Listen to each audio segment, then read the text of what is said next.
Hello, beautiful people. I am Oliver Perrin for Semiagog, and this evening I will be talking about martial law. However, I realized that I did not send out a notice on Twitter to say that I'm going live, now. And I will do that at this very moment, so bear with me. While I'm doing this, can you guys let me know if the audio and video is acceptable? That would be very, very helpful indeed. There we go. That went out on Twitter. So can everybody hear me and see me all right? Hello all, one and all. Okay, excellent. Then it looks like we have some viewers in the house, and I can go ahead and get started. First, some quick shilling. Consider buying my science fiction book, Vinculum. It's set in a dystopian future. You can find it on Amazon under the name Oliver Perrin. And then there's my collection of poems, Cinders from the Bloomery of Youth. You can find these on Amazon as well under the name Oliver Timken Perrin. Follow this channel, Semiagog, as well as A Safer Space. You can do that on BitChute. You can do that on YouTube. There's also Minds. There's Gab. There's Twitter. There's Parler for the moment. Yeah, and for those who wish to support the channel, there is GoFundMe and there is Subscribestar. For those who do support the channel, as always, all of the credit, none of the blame. As a matter of fact, let me go ahead and pull up the patrons screen so that you guys can be recognized for your Praetorian Chadhood. Let me find my little share screen whatnot. Forgive me, we got some boomer action going on here, which is to say, you sort of get what you get. Which screen is this one? Oh, to hell with this. It says Chrome has lost permission to capture the screen. Oh, good God. This is what happened last time. Okay, I'm going to have to do it next time. Forgive me, people who follow this channel and so kindly support it. I'm having a tech moment with something I should have straightened out beforehand. So yeah, I think we're covered. I will stop with the shilling now and get on to the subject of our discussion, which is martial law. Now, this is a subject that is very much on people's minds for obvious reasons. Oh, I should add, everything I discuss here is speculation. Follow your medical authorities' guidelines. Listen to those who know on the television who tell you what to do. Please cover your face whenever possible. We'll all be happier with the warm, moist feeling of that muzzle about our faces. White people are bad. Joe Biden is the president-elect. All of this is sheer speculation. I'm just going to go ahead and put that in here. Sheer speculation. I'll put it in the chat.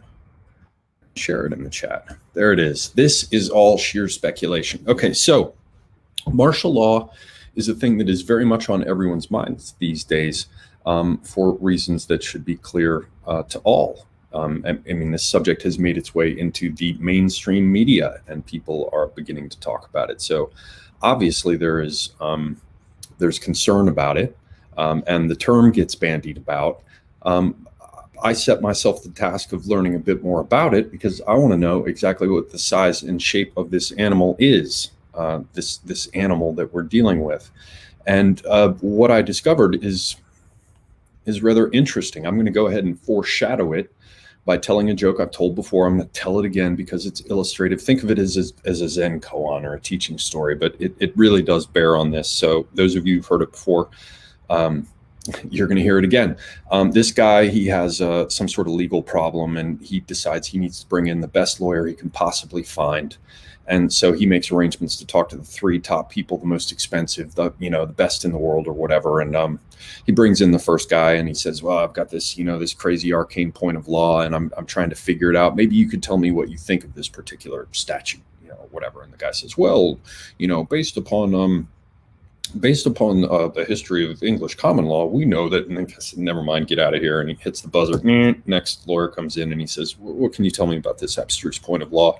And the lawyer says, well, based on what we know from the cases that the Supreme Court has heard, I can, and the guy's like, see you later. Next.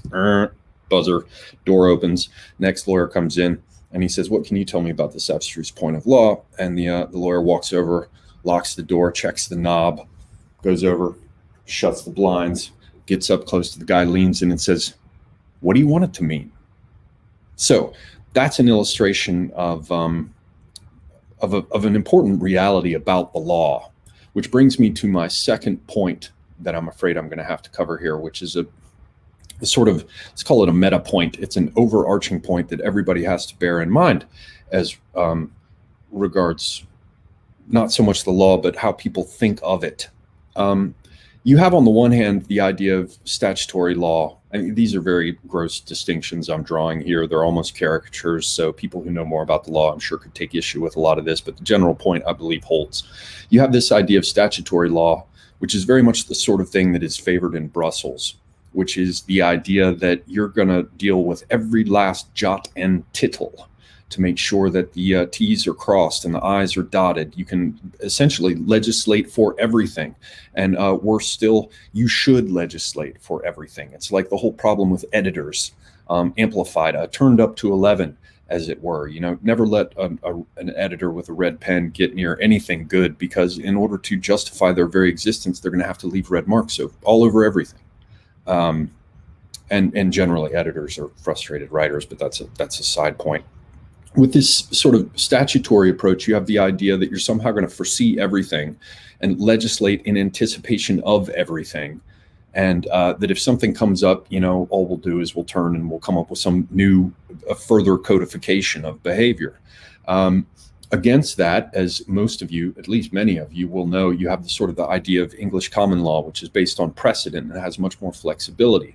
And in a certain respect, it's the super Chad version of the law, because it recognizes that situations are flexible, and the law must be flexible in a certain sense as well, in order to deal with things that come up over time, but also to deal with that which has been unforeseen.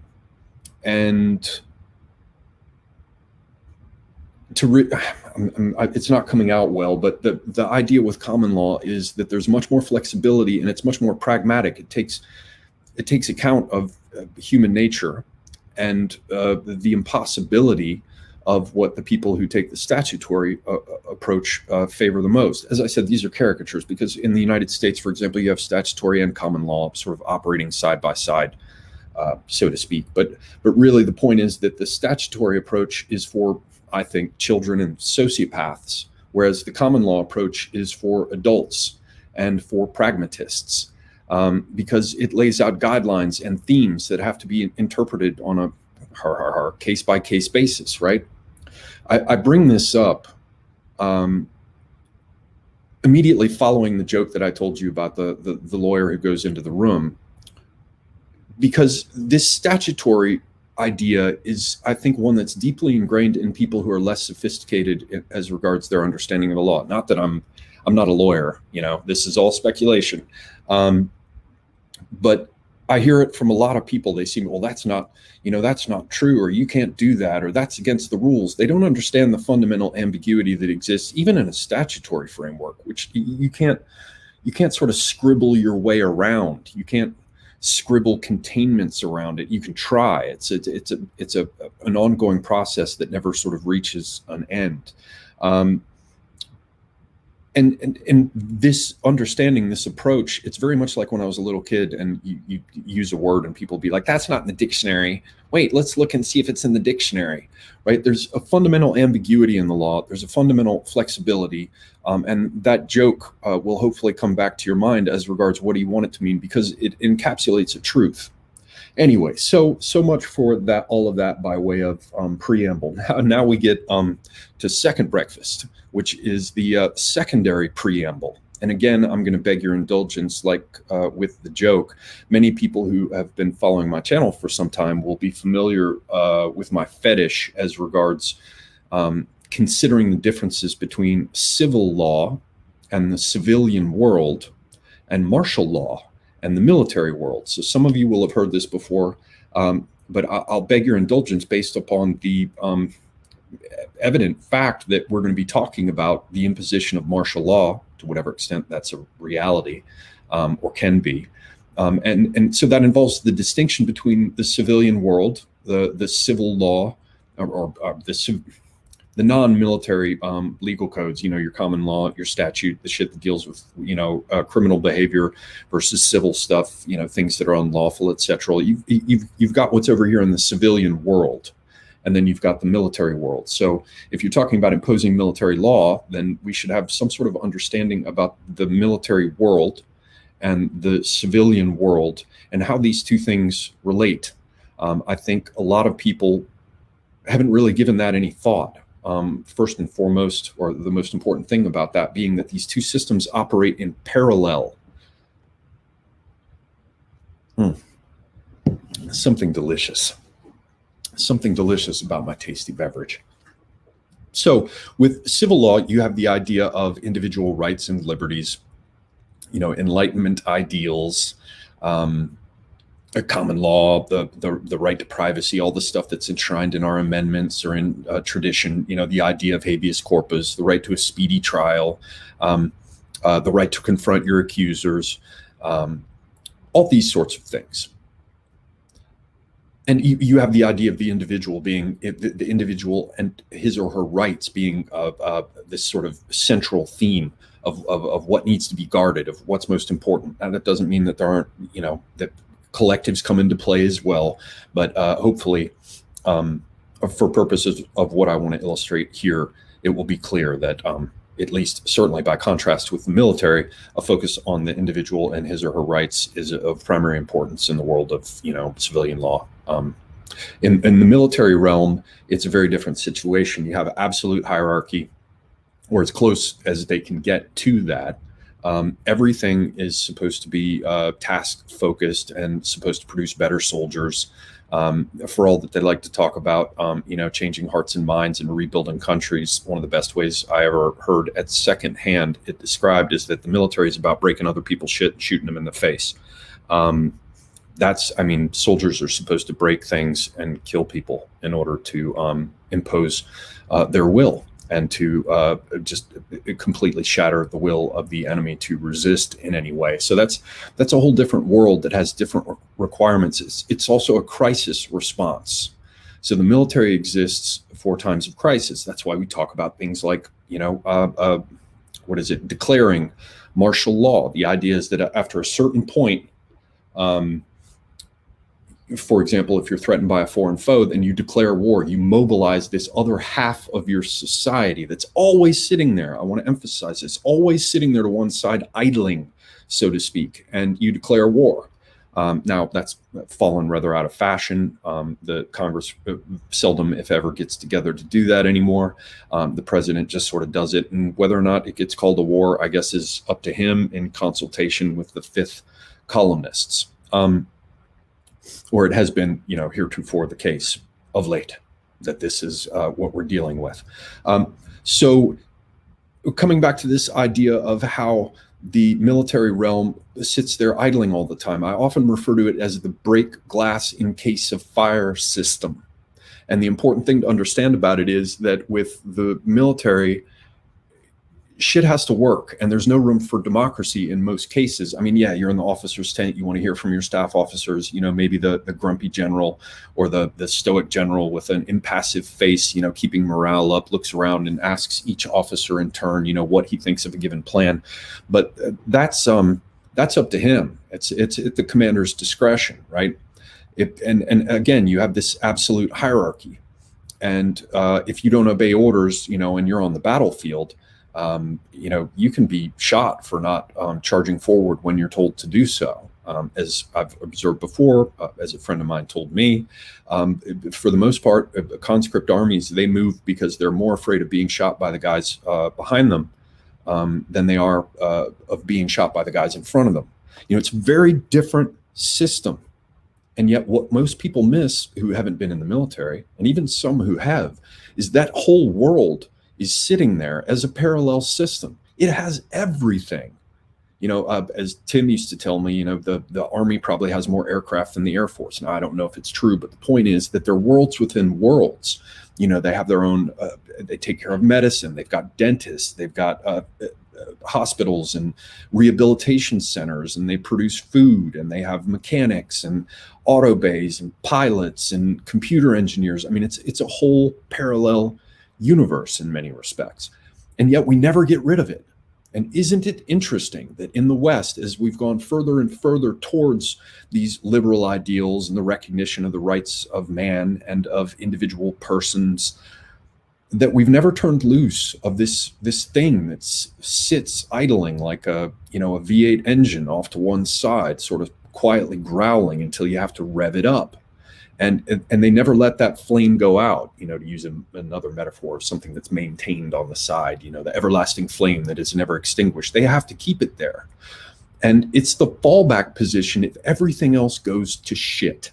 So for those of you who are not used to following a winding discourse, hopefully it's at least somewhat becoming clear how this relates to a situation here where some would argue that our civil institutions have been degraded to the extent that they are no longer fit for purpose. You see what I'm talking about here? When you're in a crisis moment, the military is sitting there as this other system. And there's all kinds of other interesting things I could go off on a tangent about. I won't, but just slightly.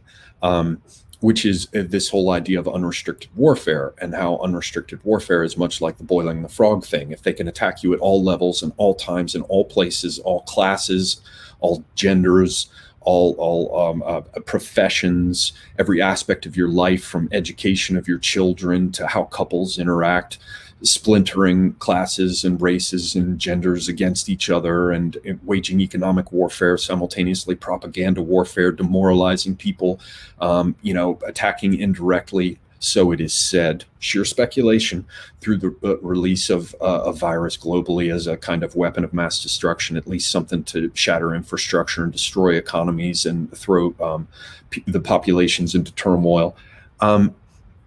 That kind of system, if it's handled right, it never reaches the threshold that it triggers our militaristic response, which is where we either declare war or impose martial law. And so it rides just below the level of triggering a reaction, and therefore leaves us defenseless. It's kind of like the old Dune line about the slow blade penetrates the shield. It's a tangent, and it's a very interesting one. I won't go all into it now.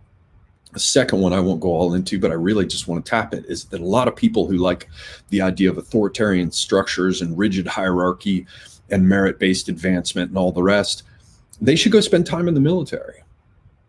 It exists in parallel. It is the other form of government. It's the most primitive that exists. It's been around as long as armies have been around.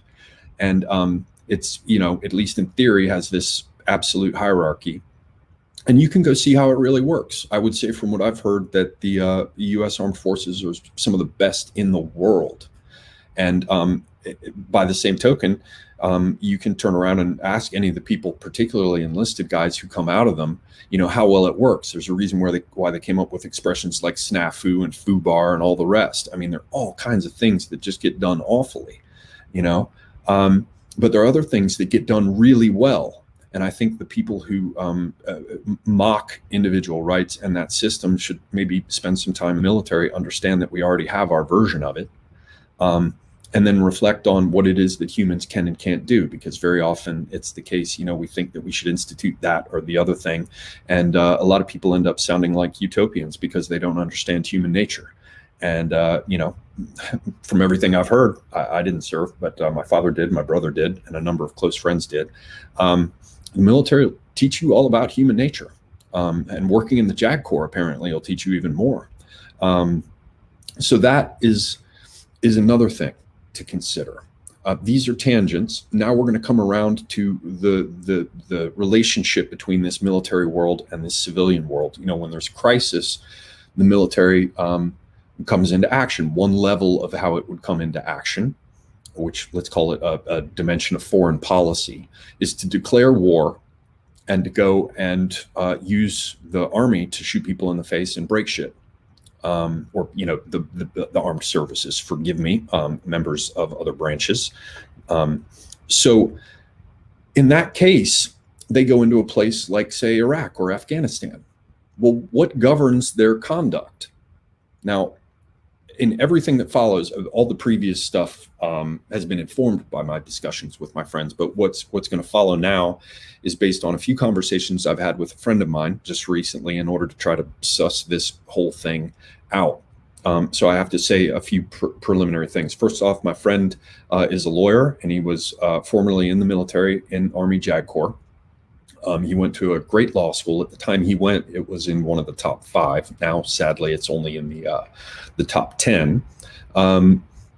He does not deal specifically with martial law and that sort of thing, but he's familiar with it. He's familiar with the UCMJ. He's familiar with, the sort of foundations of our civilian law side, or, he wouldn't have gotten his Juris Doctorate. So everything that I'm about to talk about is informed by my discussions with him. He's a great guy who sort of, knows the theory and has seen quite a bit of the practice. And so he presents this sort of integrated perspective. He's not somebody just reading about it. He's done the reading about it. He understands the principle. He's gotten a good education. And then he moved from civilian law to military law. So, doubtless there are areas that he doesn't know about where we came across him. He told me about it. And then what I'm telling you is just, based on what I remembered, what I made notes about over here. So he gets all of the credit, none of the blame. And again, I just asked him about hypothetical things, and he's not currently in the military now. So don't imagine that, this is some sort of cue transmission from the inside. It's just an informed, knowledgeable opinion, or him relating the facts as he understands them to the extent that he does. So yeah, we have a number of different things that shape what can be called martial law. I guess the first thing that we have to cover is that there's not we talk about declaring martial law, but it doesn't happen really. Actually, let me back up. I'll come back to that in just a second. I have to first work with this distinction of the crisis at home versus the declaration of war, which of course is a crisis at home too, but you guys should read the distinction I'm trying to make between, insurrection or dealing with domestic affairs with the military versus going abroad and breaking other people's shit. Although there's quite a bit of overlap between the two of them. So as I started to say in the example a little while back, say you go off to Afghanistan or you go to Iraq, and depending upon what theater you're in, there are really two things, as I understand it. And again, this is what I heard from my friend. He gets all of the credit, none of the blame. If I screw anything up, it's on my end. And, your mileage may vary with all of this. I'm no expert in the field. So double check all of this yourself, caveat. There are two basic things that govern what you're going to be, four basic things. The first is you have the Geneva Conventions. There are several of them, and the other similar international agreements. Now, that only works for people who are signatories, and that only bears upon things insofar, at least in the US, as we decide to incorporate it. So like, we're not going to go to the International Criminal Court at The Hague. They can, go take a flying fuck at a rolling donut as far as we're concerned. So in some respects, we ignore some of these international conventions and agreements, or take, for example, the idea that you're only supposed to fire your 50 caliber machine gun at equipment, right? You're never supposed to shoot human beings with it, if I remember correctly, according to the Geneva Convention. Well, in practice, let's say that that's probably something that's honored more in the breach than the observance. So there are a couple examples of how we don't hold with the international agreements. However, as I understand it, in terms of treatment of prisoners and the rest, we do a very good job with that. Now, I mean, you can go read some left-wing media and they'll probably talk about how it's all the Gestapo. But from what I've heard, let's say this, at least that the military takes the Geneva Convention very seriously, dead seriously in a number of respects. So aspects of it have been incorporated into the UCMJ, so taken more or less directly over from Geneva Conventions for treatment of prisoners. So if you violate Geneva Convention stuff, insofar as is part of the UCMJ, the Uniform Code of Military Justice, which we're going to get to in a second, I'm sort of anticipating it, you can be, face discipline, court-martial, etc. So that brings us to the Uniform Code of Military Justice. So first we have this big overarching umbrella of the international agreements. You never know whether or not, unless you go look, some particular aspect of them has been implemented or observed by the U.S., but that's there as a background. And we are signatory to to a number of those treaties, certainly to the and conventions, certainly to the Geneva Conventions. Uniform Code of Military Justice is basically like, think of it as criminal law in the military. Now, way back when we had the Articles of War, and they stayed in place up through, I think, 1951, when they were replaced with the Uniform Code of Military Justice, uniform being in there because they wanted to make sure that things were more or less the same across the different branches of service. Now, Uniform Code of Military Justice really applies to people who are serving in the Marines or the Air Force or the Army, etc. In a number of cases, or in certain cases, it can apply to civilian, like government contractors, GS guys, or like military contractors working in a foreign country under the supervision of the military. But generally speaking, if your ass is owned by Uncle Sugar, then you fall under the UCMJ, and that's your set of rules. That was basically, the UCMJ was passed by Congress, and then it went over to the Department of Defense, which is in charge of it. I guess there's some leeway for how it's interpreted, or maybe modifications to it. But my understanding, I don't know, is that if you wanted to do anything major with the UCMJ, you'd have to go back to Congress with it. But that's not my, area of specialty. Anyway, when people talk about things like a court-martial, that's under the UCMJ.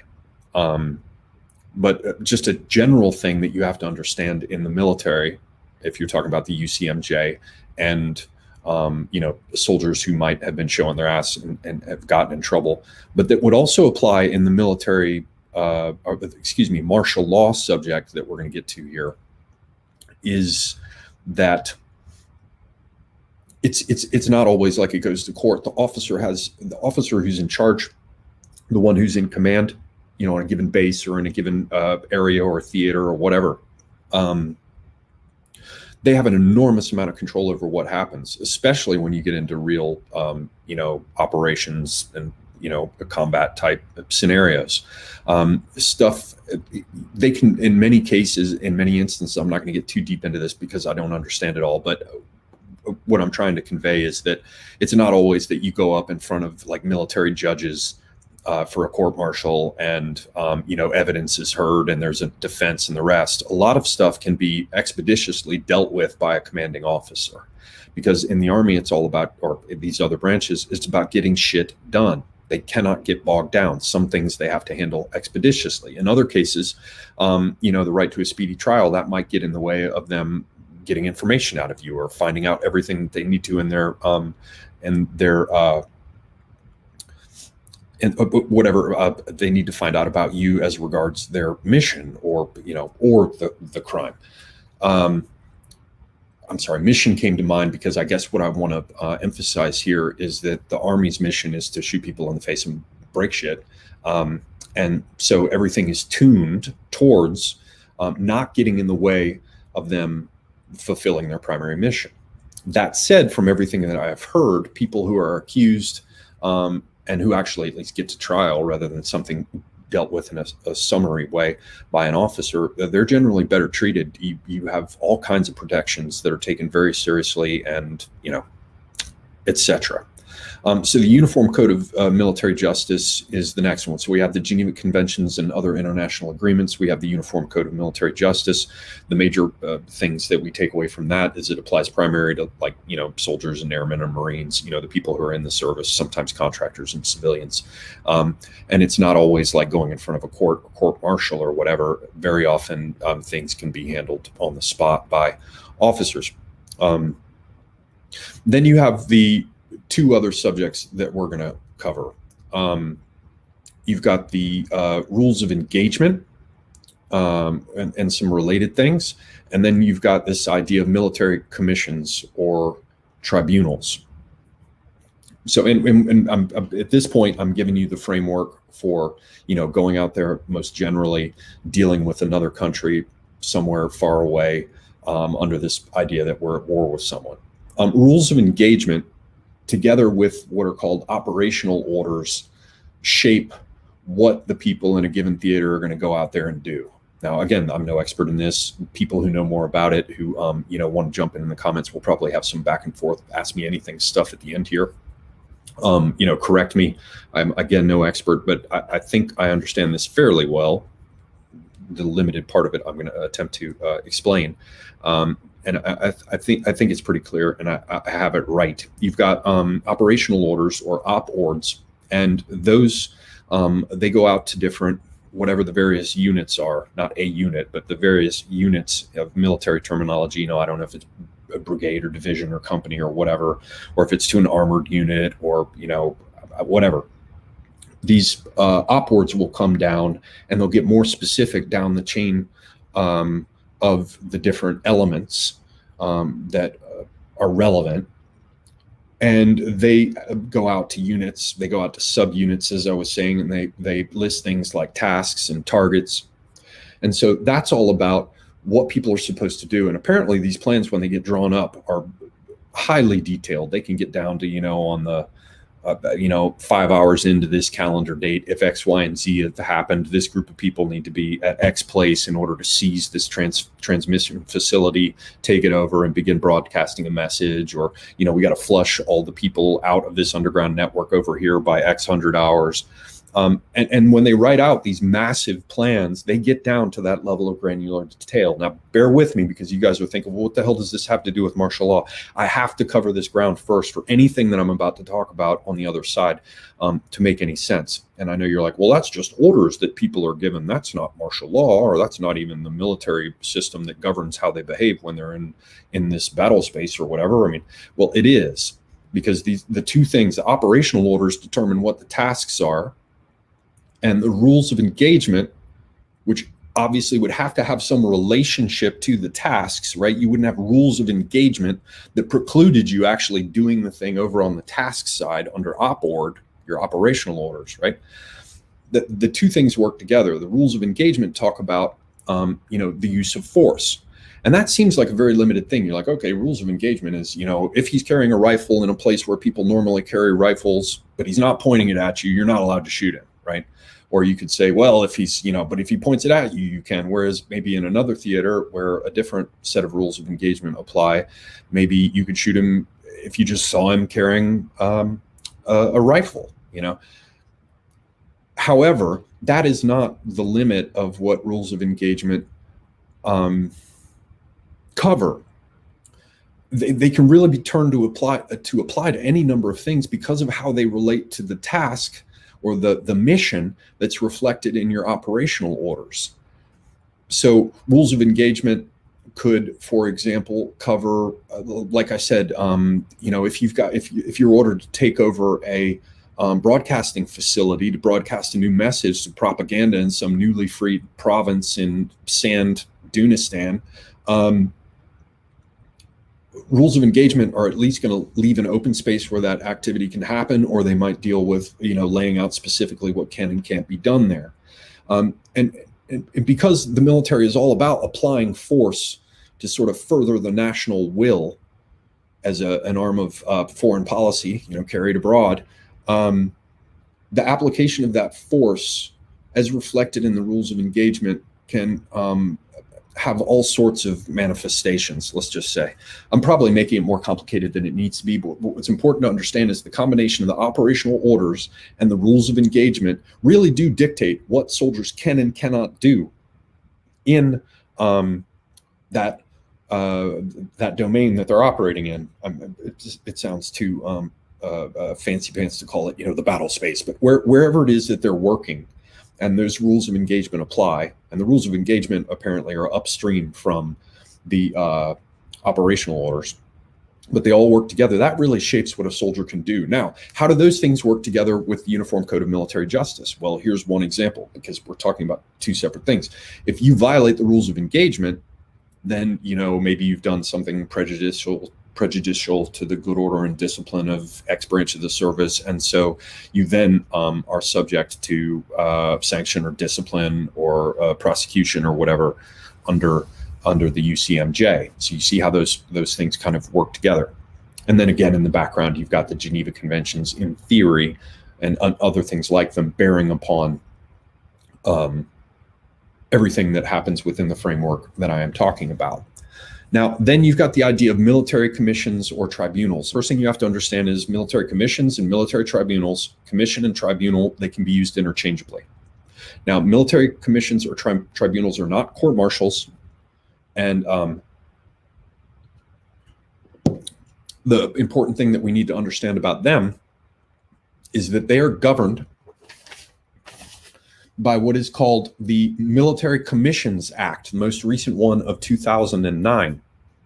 And so when I was asking my friend about it, I was like, well, how does this work? I mean, I guess the rules that are in the UCMJ, because they're probably, you know, the most straightforward and the JAG Corps would know about them. I guess that's what governs, you know, what happens, you know, gives you your policies and procedures and all the rest. And, you know, the rules, the laws, so to speak, that apply in the military commissions or tribunals. And he was like, wrong.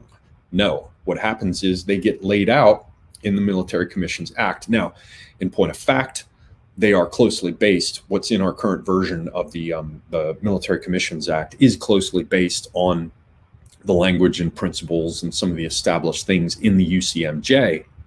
But from what my friend knew about the subject, he told me that even with some recent changes that have been made to the Military Commissions Act, related to stuff like Guantanamo and, you know, a lot of the war on terror prosecutions. Some of you guys may remember that way back in the day, they were going to be doing military tribunals with the 9/11 attackers. And some of the guys had, you know, sort of been dealt with speedily. And then the Supreme Court got on their cases. It was some case versus Rumsfeld. And it's important to note that because that's Rumsfeld, who's the Secretary of Defense at the time. The Supreme Court said, hey, wait a minute, you've got to give these guys more rights to due process. And so with that most recent Military Commissions Act, that one of 2009, and maybe some of it came in earlier, they just really added in all kinds of protections for enemy combatants or whatever it is that you want to call them, so that they're now getting treated much, much more like, for example, a U.S. citizen is, or at least should be. And we'll probably come back to this aspect, but what I had started to say is that from what my friend knows of this, you actually get still more protections under the UCMJ, like as a normal soldier, than you do when you're sitting before a military commission or tribunal. So the next question that occurred to me about these military tribunals, because we hear a lot about military tribunals. So what the hell's going on with the military tribunal? I certainly wanted to know. So an interesting question to start with to me from my friend was basically, if I went in front of a military commission, rather than say federal court, what would the difference be, if any? Like, why hasn't anybody talked about this? It's like, well, military tribunals, that's what we need. You know, someone's going to slam a gavel and he's going to have like fruit salad on his chest and all kinds of gold braid and shit everywhere. And he's going to be like, you're not ready for the truth, right? Slam the gavel, you know, fucking helicopters, right? No. Military tribunals or military commissions, certainly under the Military Commissions Act of 2009, he wasn't really clear that there was going to be much difference at all for your experience of a trial, with a few important exceptions. One, you're going to have, in all likelihood, better security surrounding everything. And presumably, if you're anyone of importance or if there's anything high profile going on, you're probably going to have a whole lot higher security at your prison, wherever it is that you're being held or kept. The next thing is that you're not going to have the expectation of a speedy trial. None of that. That's gone. So you could basically be socked away somewhere to cool your heels, and you could stay there for a very long time indeed while they figured shit out. You know, I don't know how long it's been, but it's got to be now close to 20 years that people have been in custody as you know, related to all the 9/11 stuff, and you know, in a lot of cases for people who were grabbed that way, they're still being, they're in captivity of some kind. I'm not supposed to captivity. It sounds like they're, you know, foxes or jackals or hyenas or something. They're still being held. So no expectation of a speedy trial, better security, and also likely there'd be much more secrecy around it. So I mean, you know, there's federal stuff that can be, you know, made pretty secret too. So I'm not sure it's safe to say that across the board. But those are three areas where you might see a major difference. But you're going to have due process protections. You're going to have an experience in your military tribunal that's not going to be all that dissimilar from what you would get, for example, in federal court. So there you have that on military tribunals. So now I guess we come around, having covered these things. We've got the Geneva Conventions and the other international agreements. We've got the Uniform Code of Military Justice. Then we've got, you know, rules of engagement together with the orders, the operational orders, or OPORD, you know, that lays out, in most cases, in excruciating detail what's going to be done, what the tasks are, how they're going to go about doing it. We've talked about the military commissions or tribunals, and we've looked at it from the perspective mostly of you know, being pointed outwards towards the world of war and all the rest. But what happens when we deal with things here back home? And that or, you know, hypothetically, if that were to happen, since everybody's talking about it these days, well, that is a very, very interesting question indeed. The first thing that it's important to understand is that nobody ever really declares martial law. We always talk about it. We always say, you know, oh, there's, you know, somebody will declare martial law, and oh, such and such will declare martial law. And then once they declare martial law, even when they do declare martial law, they don't call it that. My friend gave me some excellent examples. One of them is when Abraham Lincoln declared martial law. They call it his suspension of habeas corpus. But there was a lot more to it than that. But notice they didn't say Lincoln declared martial law. Most people say Lincoln suspended habeas corpus. Another example is what we call down, or what is called, as regards what happened down south, Reconstruction. That was martial law. We had military governors, but it's called Reconstruction. And we call it suspension of habeas corpus. If that doesn't convince you, let's look at something much more recent. We've got the idea of the federal government overseeing integration in the South. I think it was Arkansas, maybe it was Alabama too. I can't remember all the states that were involved. But this was under both Eisenhower and JFK. And they did what they called federalizing the National Guard. That was martial law. That was sent in to basically bring disobedient states to heel, to enforce the integration that they were imposing. And they didn't say that you read the history books, they're not going to say declared national martial law. No, you read in the textbooks that they federalized the National Guard. So the important thing to understand is that seldom do you ever hear about anybody declaring martial law. The second thing to bear in mind is that it's a continuum. And that's why I kind of wanted to talk about that thing, the difference between the statutory legal approach and the common law legal approach. You know, everybody likes to think, you know, statutory I think of as being black and white, binary, and for dipshits. And the common law approach as being a continuum, susceptible of more subtlety. Certainly interpretation becomes even more important. And it's not always entirely clear, you know, the business of what do you want it to mean? Martial law is a continuum. So, you know, a lot of people say, well, if so-and-so declared martial law, then, you know, how would the military be able to handle the police functions all across the country? Well, when they essentially declared martial law related to the business with forced integration in the South, you didn't see the police disappear. They continued to perform their function. Now, In the background, there was always that understanding that the absolute power lay with the federal authorities who had come in. But that doesn't mean that they necessarily have to suspend these police operations or take over their functions at all. And my friend pointed out to me, like, going into Iraq, the rules of engagement there, and the rules that were imposed by our military upon that territory at that time, for quite a bit of that time, they allowed for the Iraqi courts to continue to function. And there were doubtless Iraqi police doing their thing to whatever extent they did their thing.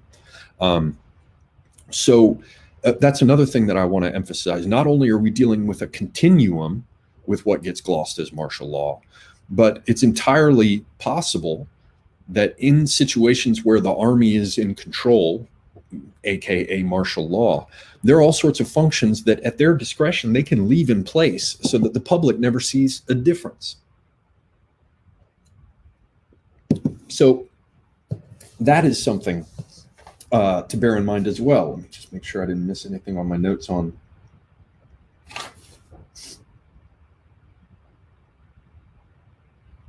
Yes. So this is the part that I want to get to here. People need to understand how much power the executive has. If you take a look at the circumstances of the United States, and you consider this idea of martial law and how it could be applied here, you have to bear in mind that what that really translates to is the army will be in charge of a lot of things and may opt not to be in charge of other things, though reserving its right for later. So you're not necessarily going to hear any declaration about anything. In fact, the idea that talk about declaring martial law, I mean, it's contraindicated. All it would do is alarm the public. That's probably why they talked about federalizing the National Guard in the offending states in the South as regards integration. That's why we tarted up in retrospect talking about Reconstruction rather than, military governors. Likewise, suspension of habeas corpus sounds better than declaring martial law. And for good reason, not only for us to, continue to maintain our dream of ourselves as this very civilized country that has never had such troubles before, but also because in the present, faced with the immediate circumstance, if you dress it up as some more specific action, then very likely you're not going to trigger the same kind of response from the public. So you're not likely to hear it referred to as a declaration of martial law. The second thing is that all of this is another thing is that all of this is happening under the auspices of the executive branch. And that's what all of this really comes down to. The figure that unites the civilian and the military worlds is the executive in the form of commander-in-chief. And because he's always the commander-in-chief, and because the army is always present and always sort of idling there in the background, as I told you, this idea of break glass in case of fire, what you have is, how do I say this? It's not necessary for the president to become dictator as like a transition from state A to state B in sequence. That's why I wanted to talk about this business of the civil and the military worlds at the outset, because everyone thinks that, there's something sequential. They don't understand that they're operating in parallel at all times. At all times. There's never a situation where the standing army isn't over there, ever since we've had one, where the standing army isn't over there waiting for something to be done with it, right? We're hammers, so everything to us looks like nails, or the movie line. So it's not as though anything that really lies within the president's or the executive's power would require or necessarily entail a dramatic transition to another state. The powers that the president has as the executive simultaneously over the civilian realm, with all the awesome power of, however compromised it may be at present, of, federal law enforcement and all the rest. On the other side, he's commander-in-chief of the military and of all sorts of interesting compartmentalized elements of that military, with, the people who are in operations, the people who are in intelligence, communications, all these things. It's available to them at all times. So, from a certain perspective, we could be under martial law. And I know this sounds crazy, but what gets glossed as martial law, we could be under at any time, for all the time in the past 20 years, for all we know it, and we wouldn't necessarily hear about it. You could say, for example, that it would be wise to coordinate with local law enforcement around the country, so that you didn't have a conflict between these two, distinct authorized powers occupying the same space, like civilian law enforcement versus and federal. Civilian law enforcement, state and federal on the one hand, and say, for example, the military on the other. You don't want them to clash. You want them to know about each other. You're not trying to create more unrest than you have to. So in those situations, yeah, maybe a bulletin would, or certainly a bulletin would go out to law enforcement, federal and state, all the way down to the municipal level around the country. Maybe if those people needed to know, but if they didn't, indeed, if letting them know would get in the way of your your operational orders, which has down, somewhere down in that set of line items, the task that you are, your mission, what you're supposed to be doing, then why tell them about it at all? Everybody thinks that there has to be some marked, dramatic transition, and there doesn't. We could be under martial law, so to speak, right now. In fact, I would argue that in some respects, in terms of military assets, this is absolutely just speculation. I'm just guessing.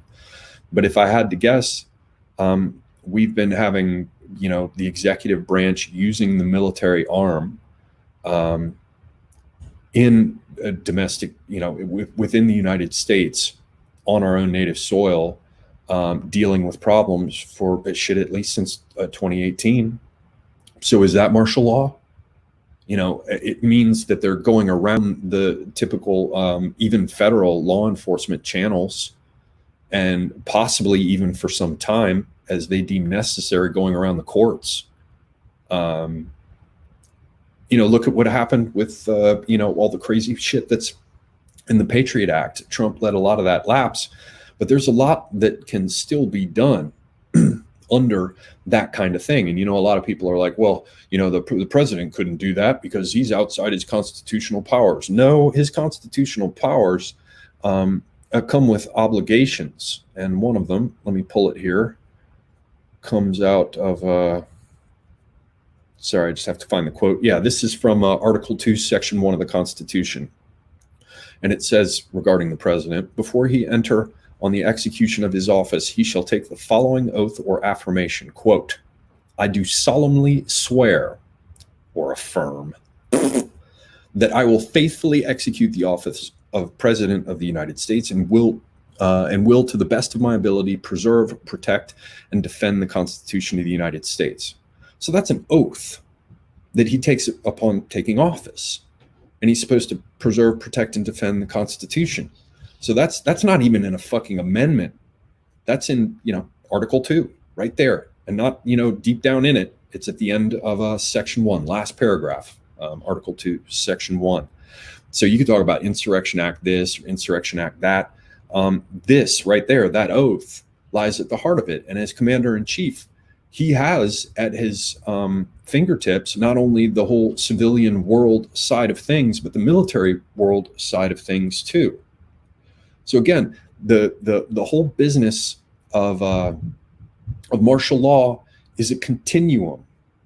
There's not some marked, distinct transition. And even in the cases where you could arguably say, historically, it really happened in the most dramatic way, with absolute suspension of civilian government and all the rest, like with Reconstruction. We don't call it martial law. Now, scholars and historians will know that it's martial law. But we talk about it as Reconstruction during that difficult period of Reconstruction.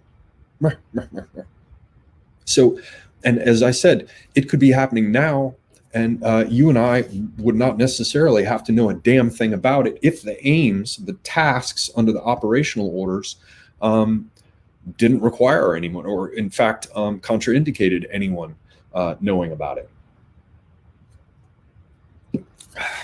So the continuum aspect and the fact that it could be going on already. So in terms of military tribunals specifically, or military commissions, that apparently that business, and maybe I said this already, but the Military Commissions Act of 2009, basically that has to be, whenever a new version of that gets drafted, it has to get signed off on by Congress. Now, the problem is that I don't know, my friend did not know, and I did not have time to check yet on whether or not that's both houses, whether or not it can be a particular committee that does that. I don't know. But one thing to look at would be to keep your eyes open for any changes in rules relating or to the Military Commissions Act, the latest version, again, 2009. If we were to see a change there, that might signal something. However, for the change to be recognized, it would have to be signed off on by Congress. Now, again, I don't know the details up in there. And another question is a very interesting one. I don't know the answer to it. But again, it is indeed a very interesting question, is could a new Military Commissions Act be drafted and acted upon prior to ratification? That's a very interesting question, because if so, and I would guess, for whatever that's worth, I would guess it probably can be, because if not, then you have the legislative impinging upon the executive in an odd way, when the executive is, of course, tasked with being able to respond quickly to circumstance and to face exigencies.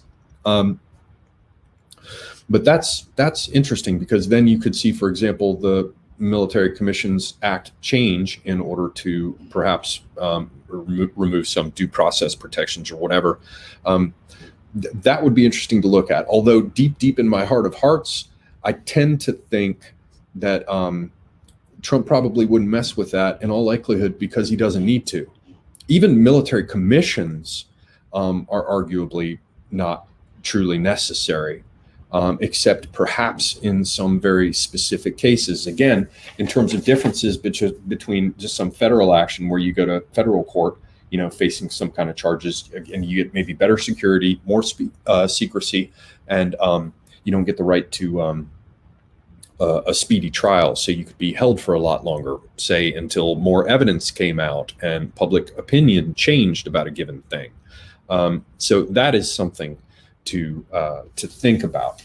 Let me look here and see what else I have. I think I covered the majority of what I wanted to about the general picture. Just to make sure that everybody understands what I'm talking about here, what I'm saying is that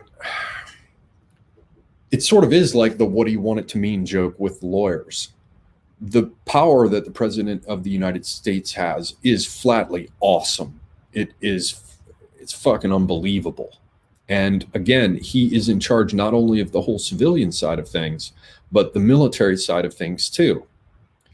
And the martial law itself, if it were imposed on the United States in some more dramatic fashion,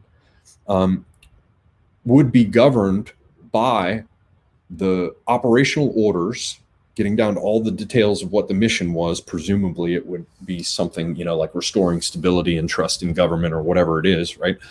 Together with a set of rules of engagement. Now, there's subsections of these, like rules on the use of using force or whatever, RUF, rules on the use of force, I think it's called. But the most important thing is the rules of engagement. And again, that's not just when you can or can't shoot. It applies to any number of things, again, sort of related in a fundamental way to whatever the task or mission is. So when we're talking about martial law in the United States, I mean, from a certain perspective, it's at least possible. Now, I have no evidence that this is happening, but let's use this. Let me construe certain facts I'm aware of in such a fashion that I could illustrate a possibility. And I'm not even saying it's the case, but for a while there, I saw a lot of clips of things going on in Seattle and Portland and some of these other cities as the riots were going on. If you have widespread riots going on and cities burning, and you know behind the scenes as the commander-in-chief, because you've been briefed by reliable intelligence officials, that there is a whole lot of fucking Soros money, or particularly Chinese, CCP money going into it, or whatever. That's a clear and present danger. That's a credible threat. That's foreign people engaging in a kind of warfare on our soil. And so it's at least hypothetically possible. I'm sorry, I have a loud ass cat here now. I will try to ignore it. Please do the same. It is at least theoretically possible that you could bring military units in to deal with things that you didn't want to tell law enforcement about because you had reason to believe that law enforcement was compromised. I mean, it's as simple as that. And if you had solid evidence as to the fact that Chinese money was being money that ultimately came from Chinese Communist Party sources was being funneled in to create groups engaged in insurrection and all this other kind of crap, or at least rioting and property damage and political violence, which is really terrorism in the United States. You could bring the military in. See, people forget that this whole thing that's going on with like what happened with the election and the rest is they're like, well, we got to get it in front of courts because courts have to make a decision. Courts are the finders of fact. Yes, they're the finders of law too, but they're finders of fact. And you've also got this thing, well, we got to put it in front of the legislature because in their oversight capacity, they too are finders of fact. Right. And everybody's looking at this thing with what happened in the election and they're thinking to themselves, oh my God, the courts have got to do something. The courts have got to do something. Yeah, it'd be nice if they did. And, at least the public would recognize that that's their function. So you wouldn't have to spend the next 10 years trying to get it through their thick skulls.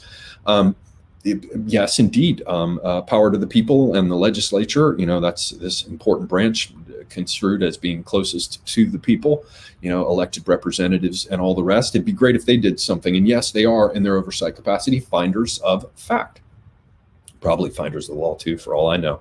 But what everybody forgets is so is the president. The president of the United States in his executive capacity has to make determinations of fact.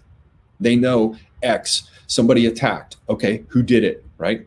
Well, so-and-so did. Okay, I just found a fact. So-and-so did it. Smoke his ass.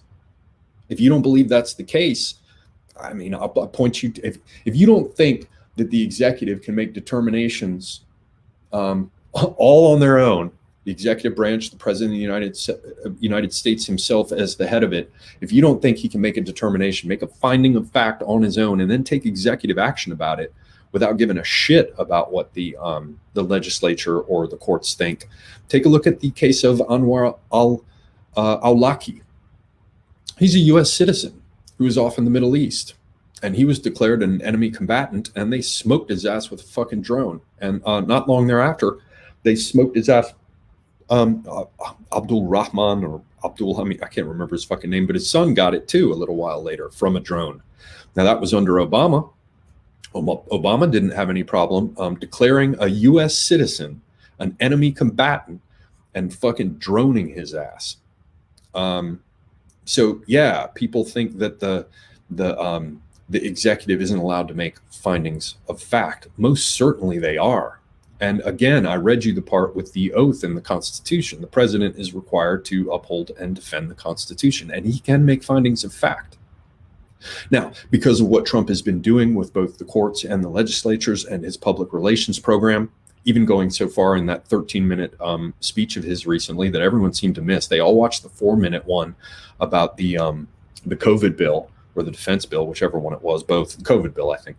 And they didn't watch the damn 13-minute long one where he laid out his case. My friend, who's, as I said, in addition to the JAG stuff, also a lawyer, watched it, and he was like, Jesus, people don't recognize Trump was laying out his case. Like, not his case before the people, though, yes, that's what it's about. No, he was laying out the basis of his legal case. But it's not a legal case he's going to present in court. At least not right away. At least not as far as so far as it seems to me. Or is it? As it seems to me, it does not seem that's what's going to happen, right? Sorry, something just short-circuited there. Probably has something to do with my delicious beverage. So Trump is in a position and has been, I think, since 2018 at least, probably earlier. I tend to think he knew what he was getting into when he came in. But the point is that he can make findings of fact and he can do things. And you know what? The courts can come in later. A whole bunch of people raised hell about the fact that Obama it turned al-Awlaki into a ball of red mist. And, you know, the courts got upset about the fact that he did it to al-Awlaki's son, who, by the way, was also a U.S. citizen. So, I'm not sure what kind of injunctive relief that can be provided to the red mist that used to be al-Awlaki, but there you go. That's the kind of power that the executive has.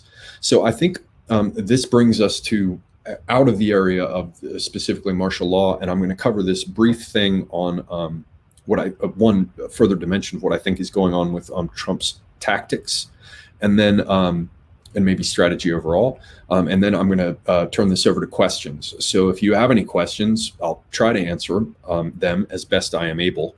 But let me cover this last aspect. Let me double check here, man. I covered al-Awlaki.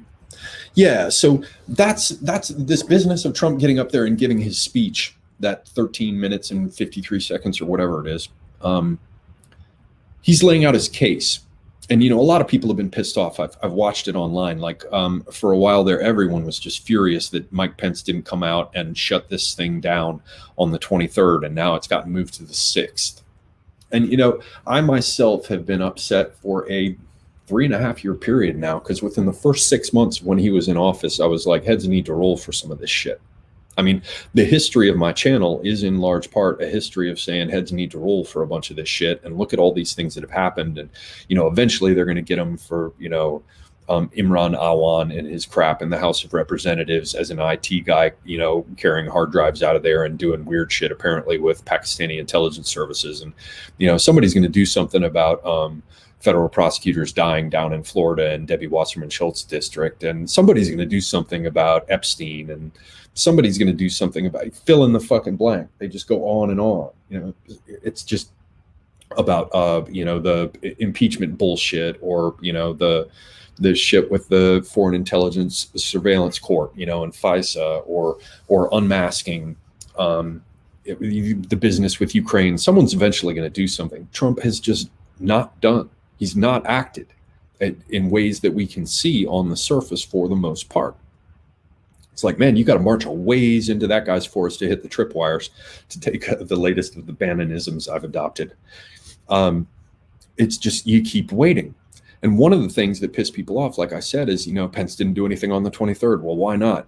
And there are many other things that have gone by in that same way, where you're like, why did they not push harder at this point? Or why did they not use what appears to be the thunderbolt that they can hurl from upon high and shatter the scurrying vermin that oppose them, right? I think one of the reasons, certainly an important one, is that judicial review can come after the fact. Now, if you just did like Obama did and assassinate al-Awlaki, there's not much they can do about it afterwards, but they can make you look real bad. In Trump's case, I think it's overwhelmingly likely, as I've said for years, so it won't be a surprise to anybody, that he is going to come. The hammer is coming down. But why did he wait? Why did he skip all these things? Many of which arguably could be said to be up. They're upping the ante. They're potentially causing even further problems in future if he doesn't stop it now. So yeah, maybe he could catch more people if he waits longer. At least in theory, it's possible. But man, there's going to be a lot more hell to pay. There's going to be a lot more upheaval. Why didn't he seize it when it seemed like a clear position to seize it? I think one of the major reasons why he is waiting at this point is because it's probably going to have to do with intent, right? This is going to, whatever it is that he's going to do, if indeed he does it, I believe he will, your mileage may vary. There is going to be judicial review after the fact. Now, the executive can haul people off and do all kinds of things, but eventually the courts are going to come around. It's like, suspension of habeas corpus with Andrew Jackson, which is really martial law, but we talk about it as suspension of habeas corpus, right? After the fact, he caught hell from Congress about that. And I think eventually he was vindicated, but they crapped all over him for a while. So after Trump does whatever it is that he's going to do, they're going to be people crawling all over his ass. Now, if he does it right, there are going to be a number of them that are not going to be in a position to give him a problem anymore, and public opinion will very likely change to a considerable extent. However, there will be judicial review, and then there will be history to look at as well. And so I think what's going on is that he is he's exhausting every one of the possibilities, as you hear everybody repeat. And that is in some respects to find out who it is who's a fuck up, who will stand with him, who won't, and to give people more of an opportunity to show their asses. But I think it also has to do with intent. As I said, if he were to jump in and take extraordinary measures, like at an early point in the process, then it would be very easy to argue that he just wanted to make sure he maintained his hold on power and didn't care. However, if he really does exhaust everything else, and clearly doesn't take some of these earlier options like the 23rd, then no one can say, look, he tried to do it at the beginning. They're gonna have to point out that it didn't seem like he did anything except refuse to concede and make public statements. He didn't pull any major levers other than bringing petitions before the courts, all of which thus far have been refused. I think that is a dimension of it. Let me make sure that I have covered everything. I think we're done. Yeah, it's basically he has to exhaust all possible alternatives, and he has to be seen to have exhausted all the possible alternatives before taking the most extraordinary action. And his opponents and well-meaning Americans who think he's gone too far, if there are any well-meaning Americans left, they'll argue that he merely wished to hold on to power and that all the rest was a pretext. So part of his defense will be to show how he stuck to the process in every regard, and that he acted only when all other possible options were not just seen to be likely not to work, but actually had all been tried again and again and failed. So I think in closing, before we go to questions with this, and thank you everybody for bearing with me, and do bring your questions, and I'll see what I can do with them. And if we exhaust ones related to this topic, maybe we can move to some more, or I'll sign off early or whatever. I know it's not that late, but I'm now a day walker again, and I'm fucked up because it's like jet lag when you go to being awake at night and then you're awake during the day. It's disconcerting. I'd rather just take my vitamin D and stay out of the sun. So get your questions ready. In closing, I think Trump has to show the American people that the system is absolutely broken.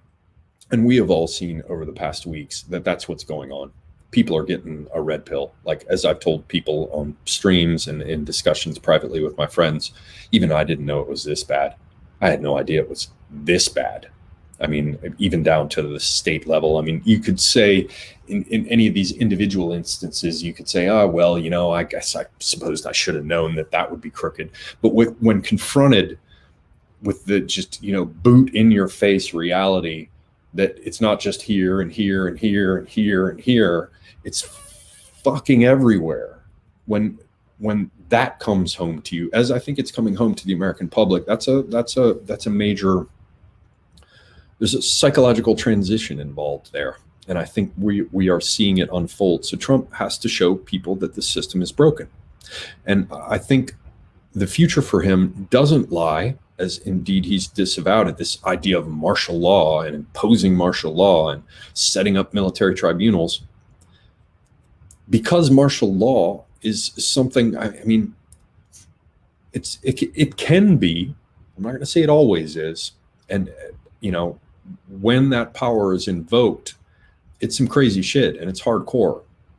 And to use another Bannonism, it Bigfoot's all over everybody's ideas of individual rights and liberty, because this second parallel system has been brought online to deal with the problem. And like I said, the military is mission driven, shoot people in the face and break shit. And obviously it doesn't mean it has to be that, but that eloquently describes the way in which it's all about getting the shit done, and that the other person does not have to like it.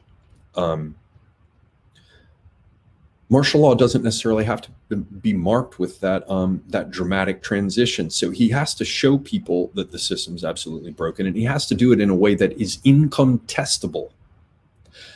And if he does so, and I mean, come on, man, he's a former TV guy, and everything that we've seen over all these past years speaks volumes regarding his ability to communicate using that medium.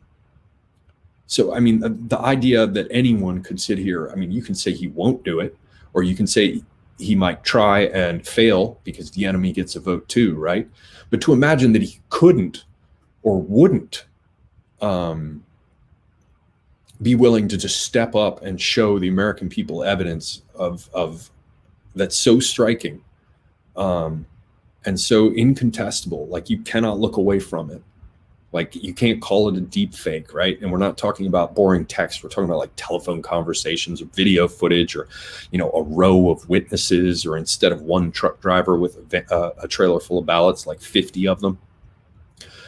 To imagine that he couldn't do that and stage manage that in such a fashion that everybody would have to, like, all people would look like, all the people who've been going after him would just, like, immediately, all their credibility would absolutely disappear, that you could, shit so obvious that you can't even lie your way out of it, and coming out like a fucking smashing waterfall. To imagine that he couldn't or wouldn't do that, I don't know, that just seems naive. But then again, you know, there are a lot of people who think I'm naive. So he has to catch the whole system as a basis for stepping outside of it. I was looking for a metaphor. Maybe somebody can tell me. I probably wouldn't catch it in the chat, but if you think of it, put it in the comments. I was trying to think of a mythical beast where you had to deal with it all at once. You couldn't deal with it piecemeal. And I was really liking the idea of the Hydra as a metaphor, the Lernaean Hydra, or whatever the hell you call it. Because when Hercules goes to kill it, it's in a swamp. So that seems good, right? And all the heads of the Hydra popping up. The problem was the way of killing it wasn't like a single stroke type thing, which is what I feel like Trump is going to say here. They have the whole thing of how they have to cut the head off, and before it can regrow, you have to cauterize it. So the metaphor fell apart. But if you can think of a good, well-known story about a mythical beast that has to be dealt with, and, you know, through one swift stroke, please tell me about it. So that's the gambit, I believe. That's it. You know, show that it's all broken, and then you know, in order to gain the ability to show that it's all broken, to learn where the bodies are buried and who's been naughty and who's been nice, you know, deploy the military. And to the extent that executive power must be wielded in a way that falls in the domain of what gets glossed as martial law, that's all fine and good, but don't imagine that it has to be dramatically declared, and understand that it is a continuum. And in terms of what governs the behavior of the military when they do come in and apply what we call martial law, well, that's simple. It's the operational orders and the rules of engagement, together with the UCMJ in terms of individual behavior, and then a sort of background umbrella of the Geneva Conventions and all the rest. So for me, you know, maybe I didn't communicate it well, but to me, as I learned this over the last couple of days, I just sat there going, damn, this is amazing. It really is whatever they want it to be, based on what they need to achieve. If they can make the case for the fact, and again, the president is a finder of fact. If the case can be made, or it can be established, and, you know, in all likelihood shown to the public in some fashion, because it has to be. That's what he's been building. This is court TV. You're gonna see at least the public-facing climax of this, and, you know, the Christmas and New Year's episode at the closing of the 4 seasons, excuse me, in this case, I believe is going to be a doozy. Yeah, I'll just keep repeating myself now at this point. I think you guys have heard the gist of it. Get your questions ready. Oh yeah, Gordian knot. It's like if the Lernaean Hydra were a Gordian knot, then that would be the situation that Trump has to deal with. But I think he's going to be able to deal with it in a way that involves far more subtlety than most people are willing to attribute to it. So yeah, ladies and gentlemen, that's it for my basic thing. We can cover questions. Let me make sure there's not any more of these juicy bits. I love that about the different ways it's named: federalizing the National Guard, suspension of habeas corpus, reconstruction. It's never called martial law. What else here? Oh, that's another thing. Under UCMJ, you can be prosecuted for adultery. In the Army, they take that shit seriously. I understand why, because you got a bunch of dudes with guns who like to drink a lot, and you start banging somebody's wife, or a woman banging somebody's husband, that can have a deleterious effect on good order and discipline. A lot of people don't understand that. In some ways, the UCMJ is, it's like a world apart. But from what I'm told, if you get around the thing of the arbitrary power of the officer and actually into a courtroom, that it affords more protections for the accused, even than the civilian system. Okay. All right. So questions. Let me see if I can find a way to do pop-out chat over here. Stick a big fat semiagog at the start of any of your questions. And from there, I will take a look and try to answer them. How far are we in on this thing? Let me switch over here. Oh, we're an hour and 20 minutes in. Yeah, let's see how long this lasts. I don't want to keep everybody here all night. Okay, so the first of the questions that I notice, if I missed it for you guys, let me know. And if you guys take issue with anything I'm saying, or you know more about it, or you want to add further dimensions to the picture I'm attempting to create, yeah, please feel free. First question I see from John Ski. Hello, sir. He says, does anyone remember Trump saying at least twice at different times, we caught them all? Psh, anyone. He said that like 100 times. Mm-hmm. Yeah, he says it all the time. I've heard it many, many times. And I don't think he's lying. And I don't think it's just his little psychological warfare to throw people off. All right, this is from Boomer21. Hello, Boomer21. Martial law is indirectly taking place in COVID lockdown regions right now. In Canada, you get gang tackled to the ground by cops for no mask. Feedback. No, it's not martial law because it's not the military doing it. Although the things that are imposed upon you may make you feel as though it's martial law, or you may associate the draconian nature of it with martial law. That's not martial law. That's just lawlessness. But there's an interesting point there, because it does occur to me that there's a great opportunity there for what's going on. Trump is going to be able, very likely, to do with the military through something that lies on that martial law continuum, but that is much more subtle. He's going to be able to achieve his ends while effectively using the military on U.S. soil. I think, I imagine, I speculate, all of this is sheer speculation.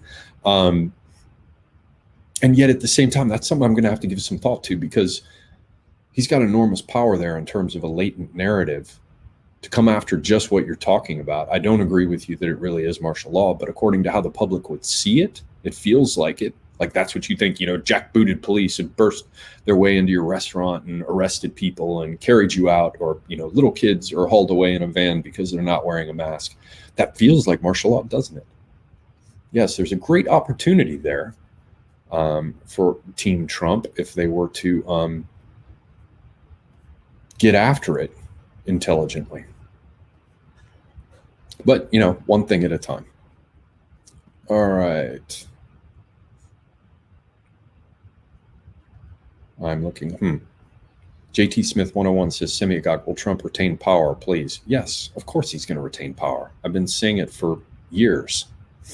Imaginary olfactor emanation says, Semiagog, what color is your cat? It's not my cat. It's my housemate's cat. It's a Seal Point Siamese.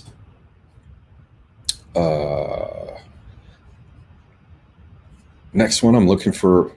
Remember, people, if I don't see a Semiagog at the outset or the opening of it, I won't, I'll miss it. Zeppelin Cheetah says, Semiagog, should we go hot war with the CCP? No, it's the other guy's job to get hurt. I mean, if necessary, but I think at this point it won't be. If Trump can remain in office, they're buckling right now. They're under enormous pressure, particularly economic, and their whole tech sector is fixing to stumble teeth first into the curb. So likely won't be necessary once we get through this particular part of the mess, which is part of the reason why this mess is as bad as it is, because this is them pulling out all stops the Chinese, among others, among others. All right. What else do we have?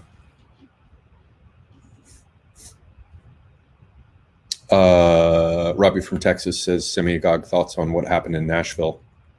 Well, I don't know. Simon Parks had a take on it that seems plausible. Thomas Victor had a take on it that was kind of smug and dismissive. Not particularly plausible to me. And you know what's interesting is he took that video down shortly after putting it up. I think he fucked up. And the fact that he removed the video where he fucked up doesn't speak well for his thing of, you know, being transparent about where he's right and wrong. I still like some of the stuff. His thinking is interesting in a number of respects. And in some cases, I think he's right on. But he's deeply flawed. Unlike me, of course. Next one. Hard to watch. Semigog, will you be going to DC on the 6th? It is possible, but it is looking less likely. I went to the first of those events. I was there with, I had a chance to meet some people I had only known previously online from their channels. Hung out for a little bit, had drinks with them after, you know, marching around for much of the day. So I was there for the first Million MAGA March. But I don't know that I can make it on the 6th. If I can, I will. If I cannot, I encourage you to go. Do your part. I think also that he's going to need a turnout. I don't think that anything that Trump wants to do depends upon a certain number of people appearing in DC. But man, if they do, it's going to make things a whole lot easier and publicly less, you know, sort of difficult to swallow. John Ski says, once again, there are free states and slave states in the U.S. The Republicans control the free states and the Democrats control the slave states. I suppose. That'll work. And I'm talking so much that I'm giving myself a sore throat. I deserve it. I have not yet seen... Jay says, Semiagog, beware Chinese agent meow meow. Yes. And that's a mouthy fucking cat. I will tell you what. They don't stop talking. What's interesting is apparently the Thai word for cat is meow. Okay. Jeff Soul Apollonius says, Semiagog, do you see any way that Trump will not hold on to power? Does Biden have any chance to become president? Well, I mean, yeah, I guess the enemy always gets a vote, but I just don't see it happening. I really don't see it happening. I look in my heart of hearts and I meditate. I consider. I also think about ways to keep my ceiling from creaking, man. I don't know what the fuck to do about that. I think I'm gonna have to get those weird screws that like screw in and then at the very end, the end of them breaks off and then you fill it with wood filler. Goddamn, the hardwood floors upstairs just squeak like shit. It drives me crazy. Okay. Yeah, I look in my heart of hearts, Jeff Soul Apollonius, and try to imagine how Biden comes into office, and I can't. I mean, your enemy always gets a vote. It's possible. But I really do. I sit there and I go, oh man, am I just an idiot? You know, I'm the one who's just, you know, ridiculously clinging to this idea. And I'm like, let me look again. I'm going to keep an open mind. I'm just going to let it all out. Let me just look at it anew. No, fuck no, Biden's not standing. Fuck no. It's just not going to happen. I mean, look at the motherfucker. And look at that weird ass creature that you know, rides shotgun with him. I mean, give me a fucking break. No, not a fucking chance. I mean, yes, there's a chance, but I don't see it happening. If I'm wrong, I will eat the crow. You'll see me. Little black feathers will fall out and, you know, blaze around. Somebody just told me the myth I was thinking of is the Hydra when I said the myth that I was thinking of is the Hydra. Oh, that's interesting. It's kind of like you explained sliced bread to me. That's Travis. Yes, Travis Blaze, hello. Yes, I know about that myth, but the problem with the myth, as I said when I talked about the myth of the Hydra and when I said that he had to cut off its heads and cauterize them, which I did say, the idea is that it wasn't taken at a single stroke. All right. Oh, I think I lost the old question about what happened in Nashville. Yeah, Simon Parks' explanation sounds plausible to me. Thomas Victor's, I don't know. I didn't dig his. I'm inclined to believe that it did have something to do with the AT&T Center. Simon Parks seemed to think that it was quote unquote good guys who decided not to be nice anymore. Other people seem to think it had something to do with getting at data that was there in order to keep it from getting out, to cover their tracks for election interference. Yeah, I don't know. All right. Will says, Semiagog, do you own any Bitcoin? No, I do not. I do not. Elise said, Semiagog, please could I ask about the statue behind you? There's no statue behind me.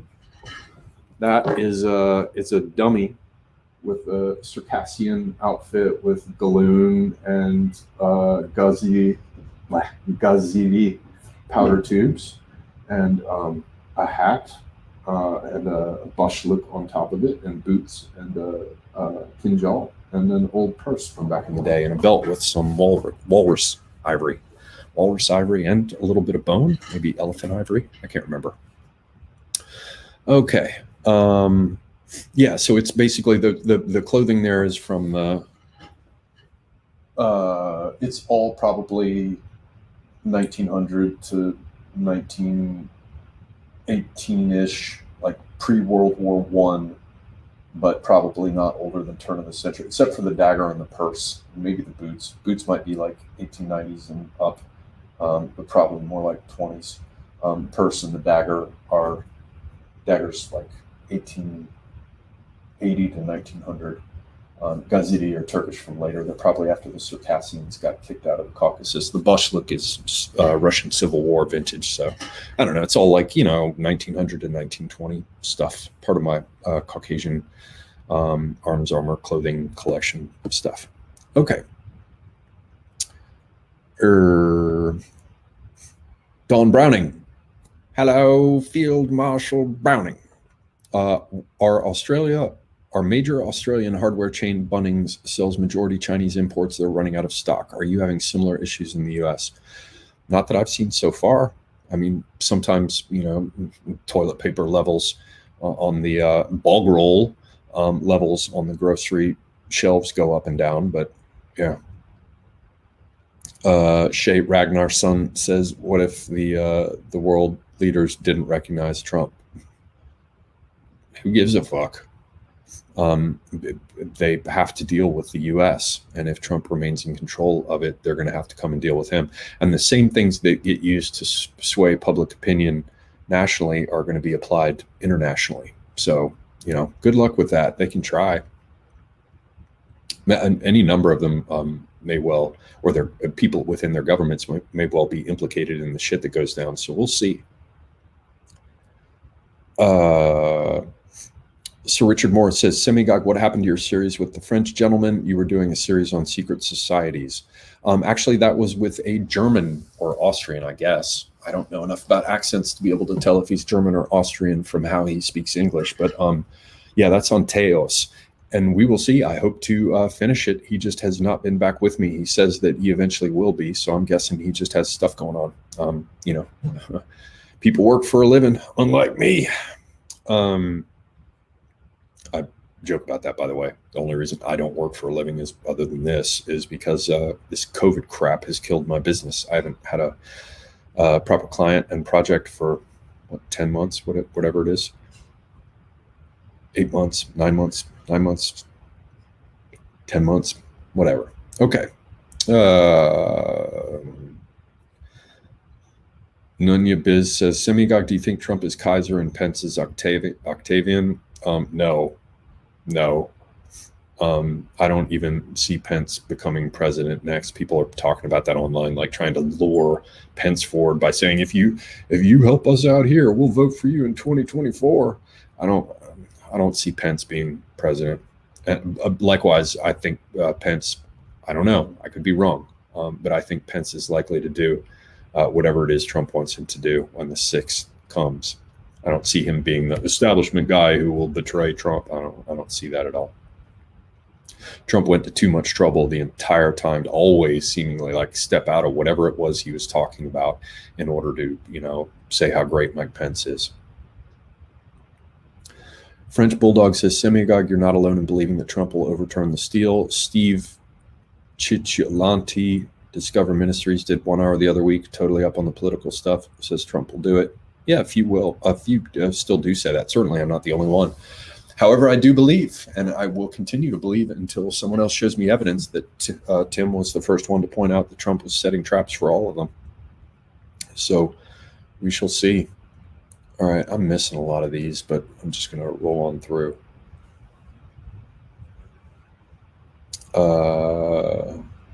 This French Bulldog more. Semigog continued. Also, Chris Yoon, also Christian New York, says, relax, Trump will be inaugurated. Also, Thomas Victor. Yeah, I've seen Thomas Victor's stuff, as I mentioned. But again, my guest on my channel predicted that Trump would set traps for all these people and roll them up, and was drawing them out long before anyone I've ever heard. If anybody can find me someone making that prediction or claim prior to February through April of 2017, let me know, because I haven't seen it, but Tim did, and I did. All right. Frito Bandito says, Semigog, you did a stream with another guy on secret societies in the Middle Ages. Are there more of those that I missed? Yeah, that's the Light and Darkness. There are 2 of them. And then I just recently did one with the inimitable academic agent.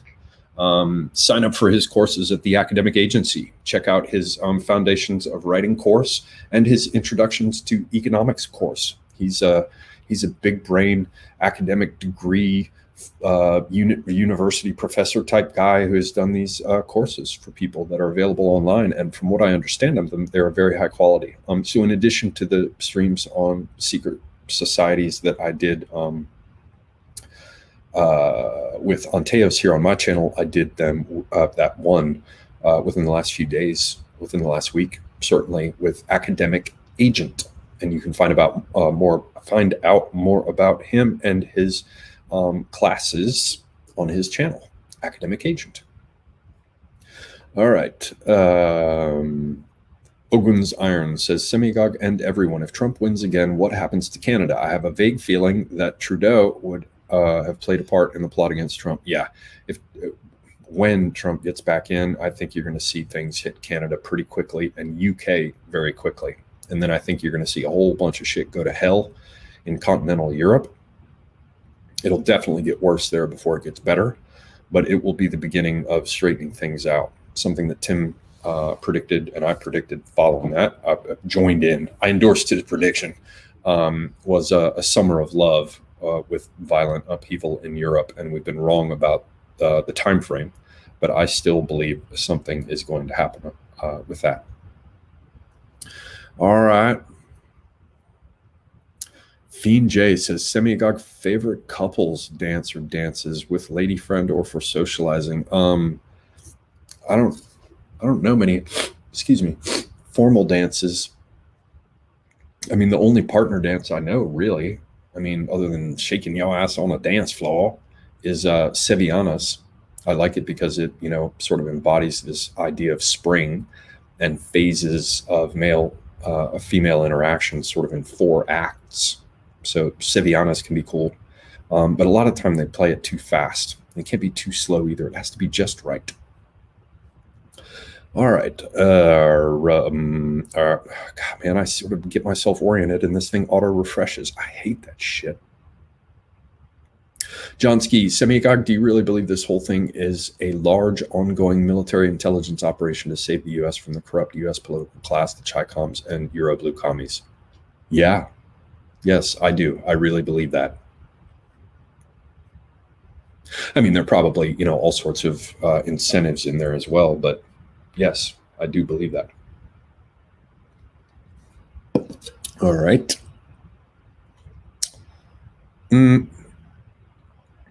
John Gora said, Semigog, are the Chaos Department cartoons RIP? I don't know. Are they down? I haven't looked at those in forever. My friend did them. So, yeah. If they are down, I'm not the one who took them down.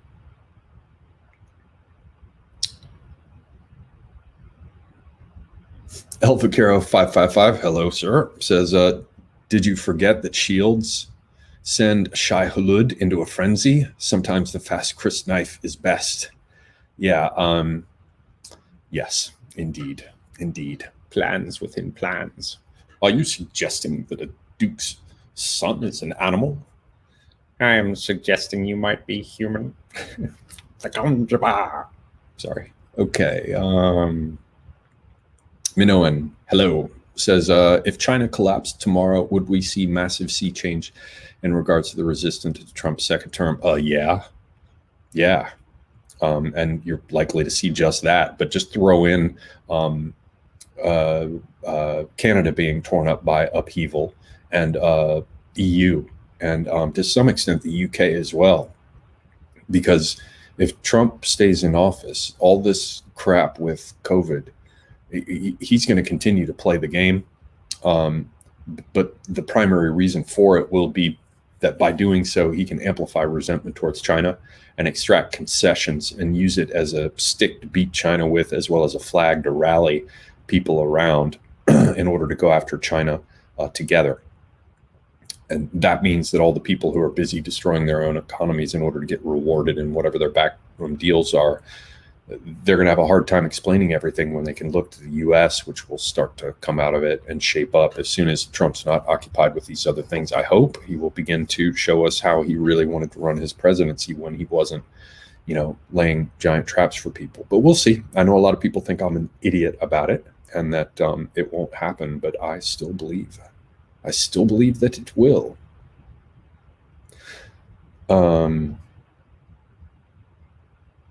God was never on your side says, do you think US and UK will kick off a proxy war through India with China? No. I think India will continue to assert itself. You've seen what's happening in the high mountain reaches in northern and northeastern India, with the Chinese across the border and all the salami slicing, thin slicing type shit with territorial acquisition that China's trying to do. And then there's the Nicobar and whatever those that vertical north-south island chain on the west side of the Straits of Malacca, but it's sort of at the east of the Bay of Bengal for the Indian Peninsula. They control those islands, and they're beginning to militarize them to offset China's strength, given that they've not yet had enough time and money to get a proper blue water navy out there capable of causing real headaches for China, who's going after a navy and has been after it a bit longer than India, so it has more capability. So India is going to have more friction with China, but we're working on this quartet thing that is Australia, Japan, India, in the United States. I'm sorry, not quartet, the quad. All the designators for things these days have to sound like shit. Okay. Semigog, have you been keeping up with Robert Barnes's take on the folly of using the military route? That's from Jolie7. No, Robert Barnes just annoys the shit out of me. I mean, he makes a few good points, and I don't think he's a bad guy, and he certainly has his audience and should. I'm just tired of everybody, saying don't do this, don't do that, and this will work, and this won't. I'm tired of hearing it.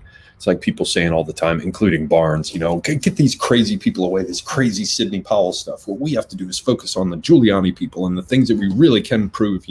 Like Bannon says, we've got the receipts for these things. No reason to get off into la la land. Or Bannon says, don't color outside the lines. And Barnes in particular is like, don't come up with these crazy things about, Dominion voting systems and votes going overseas. You should be more like Giuliani and focus on the tangible things. Let's win with what's practical. Don't be so crazy. Whenever you act crazy, you discredit it and you cost us victory. And I'm like, first off, fuck you, because what's happening, and so to speak, and I mean Barnes, not you, and only so to speak, because Barnes doesn't seem like a bad guy. But the point is, they say, don't do this stuff like Powell's doing. He just discredits people. Do more like Giuliani. Except Giuliani has military intelligence former military intelligence people come in, or intel analysts, and they come in and testify about things like boats being sent overseas with, Dominion servers and it going to European countries.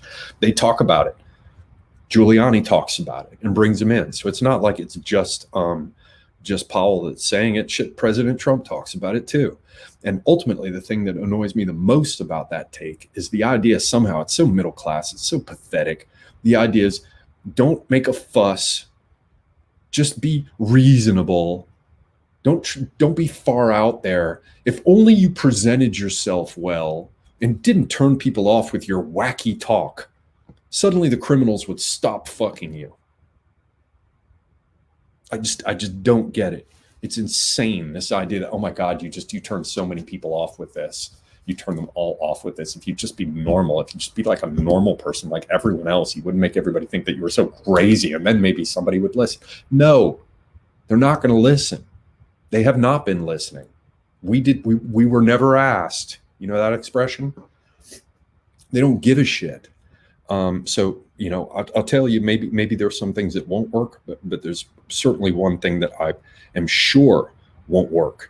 And that's going and telling the bully, being nicer to the bully and making sure that you speak in the Queen's English when you get into a dispute out on the cricket green or whatever, the cricket patch. I don't know. What do you call it? The cricket field, the cricket gridiron. They're all like, well, it would just be better if you spoke in a sort of upper class way and didn't alienate people with all your naughty ideas. I mean, the reality is, no, they're going to fuck you until you stop letting them do it. And, presenting your case in a way that's polite and submissive is, I don't think the way to get that done. I talked about that too much. I think I have a problem. I think I have a problem that I need to address with my beverage. All right, we have 14 minutes left, peoples. And I am going to scroll down here. Palooka, 82, hello. Longtime channel viewer. Didn't Trump have a great reason to impose martial law when Bill of Rights were being denied to citizens? I can't be as white-pilled as you are. Even if Trump wins, what happens to the Bill of Rights? Yeah, I mean, he's had a reason to impose martial law from his first day in office. I mean, whatever imposing martial law means, as we just talked about or as I droned about for an hour, martial law is a continuum. I mean, for all we know, there are aspects of martial law that have been applied. The use of the military on our native soil to get shit done without regard for the law of the land. But the whole point is that there are reasons why, and I discussed a couple of them in the course of this whole clip. There are reasons why it did not make sense for him to do so at the outset. And if you're interested in that, just wait till this thing finishes and uploads to where you can, pull the slider around and watch it. Question why? Just sent you $5. Keep up the work. Great show. Thank you very much, sir. That means a lot. It means the world to me. Thank you. Thank you very much. All right. A Dutch Z says maybe it's better that Trump is not president given the troubles ahead. How can the economy recover after the printing of the dollars? I don't know who you think would be better, but I would contest that assertion. JT Smith says, you do our accent good, lol, any limey heritage. Yeah, I have no, and usually I don't. I can get away with it, making it sound passable sometimes, briefly, but then other times I fall completely flat on my face about it. In terms of limey heritage, my father's mother's people are British Isles. I mean, one side is what's her damn name? Oh man, I can't remember her name. It'll come back to me. But my father's mother's mother is English, and my father's mother's father, his last name Osborne, somewhere in the UK, but it's Osburn, no E at the end. I haven't been able to figure out anything further because I can only find him just shortly after he came to the US. I couldn't track him back to his country of origin, and it's not indicated. So, yeah, I got a little bit of UK something in there. Yes, a little bit, old son. Let's have a jolly good match of cricket down at the old pitch. Is it cricket pitch? Is that what it is then? Yes. Yes, what? The old pitch, the cricket pitch. No, now you're talking about crumpets. No one would be talking about crumpets. All right, next question. Satali says, hey, yo, drinking terrapin moohoo. Also, have you watched Black Pigeon Speaks latest on the cultural state? I think it's a bit short-sighted, doesn't consider infighting in China. I just haven't watched him as much. I don't have anything against him. And he had some good clips early on, and he has really good production quality and stuff that he does. I mean, there's so much shit that I have to watch in the course of the day that already I'm watching it all at double speed, and I miss a lot of things and have to come in afterwards. And yeah, I don't have time to watch him really. I don't get enough out of it. Let me move the chat over here so I don't have to be looking off to one side all the time. Isn't that neat? I can do that right here. To break my neck. All right. BK Max says, is that a Wachusett Wally? Great beer. No, it's not. I wasn't even supposed to show this. I like dark. Generally, I like them higher gravity. I like stouts and even darker beers that have a high alcohol content. God save me from fucking IPAs and all these IPA people. Okay.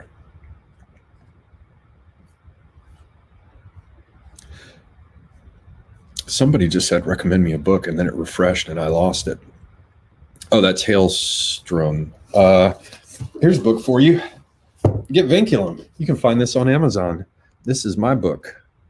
Oliver Perrin, Vinculum, set in a dystopian future. It's a sci-fi. Think about like William Gibson, but in Istanbul, and in some respects cooler. Okay. Jeff Soul Apollonius is back saying Kabbalah Harris.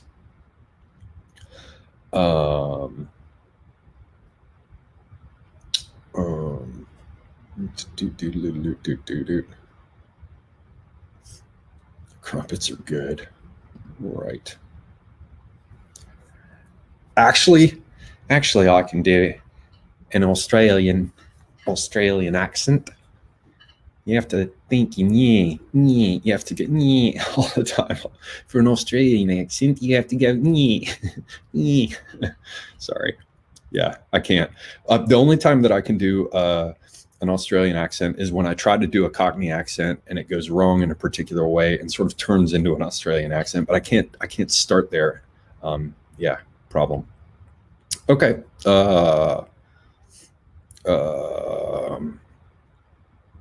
Frank Underwood says, Semigog, will Pence choose the alternate or drop electors? If he does, do Congress need to vote on it? I don't know what will happen at this point. I have no idea how that's going to go. I just do not know. And at this point, I'm so tired of going one way and then going the other and thinking it'll be this and that I've just thrown my hands up. There's something liberating about understanding that it's not in your hands. All right. Jeff Soul Apollonius says, how bad would Kamala Harris president be? What's your take on her? Oh my God. She is stinky, stinky shit from the nethermost portions of hell. She's just vile. I call her the knee hole from Willie Brown's, the mouth hole from Willie Brown's knee hole. She's just repulsive. She causes horripilations. She just,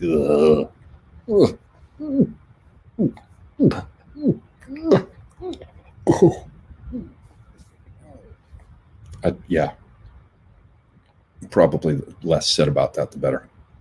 What the hell just happened? It just refreshed again. Okay, now I think go there.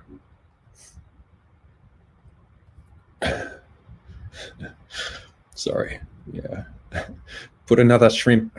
Put another shrimp on the barbie, mate. Barbie. Put another shrimp on the barbie, mate. Yeah. Said I don't think so. Think. Yeah, think. You guys are all fucked up. And the cat is fucking back. All right, how much time do we have left? We got 7 minutes left. I'm going to try to make them count. Ignore the cat. BK Mac asked about Nashville. I talked about Nashville a little bit earlier. Feel free, once this posts, to roll back and check on it.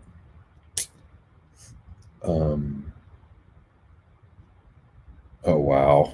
I don't know where this came from. Elvacaro 555 says, we used to have Bob Hope, Steve Jobs, and Johnny Cash. Now we have no hope, no jobs, and no cash. Should we protect Kevin Bacon at all costs? Yeah. Sadly, John Candy died, so we don't have any candy either.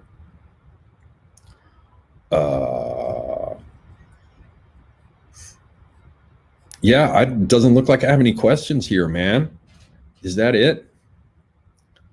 God, the fucking cat is scratching the door now too. That thing is just...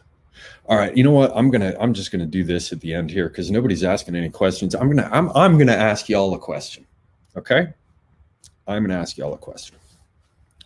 Why the fuck, when you're in a relationship with a woman, why do all women want to put their fucking feet on you? Why? I don't know. Men don't want to put their feet on women. Like you're sitting down on the sofa together, the guy doesn't pull his little feet up and put them on your leg, or put them across your lap, or wiggle them around so you massage. Why the fuck do women always put their fucking feet on you? Discuss. All right. Well, man, Sabrina just had to come in and just make it all crude. God. All right. JT Smith says, Sydney God, can we avoid the Great Reset? Yes, I hope we will. And hopefully the motherfuckers are going to, people are going to pay a price for that set of shenanigans. That's another thing. What's the fucking term shenanigans? It's a bunch of fucking leprechauns. Oi, Faith and Bagara, the shenanigans. I mean, what the fuck? They're not shenanigans. It's fraud. It's treason. It's subversion. Well, they've been getting up to these shenanigans. Just get that fucking word out of your vocabulary. Ugh, shenanigans. Every time I hear it. Yeah, so, yeah, they're going to go to jail for their shenanigans. Simon JJ says, control, Lolly. I guess the women are putting their feet on you for control. 99 Iron Duke says, please come on a stream with me on YouTube, dude. Here, I'll write down 99 Iron Duke and I will try to remember. I can't remember if I've looked at your channel yet, so let me check it out. And yeah, 99 Iron Duke. Cool. I'll check it out.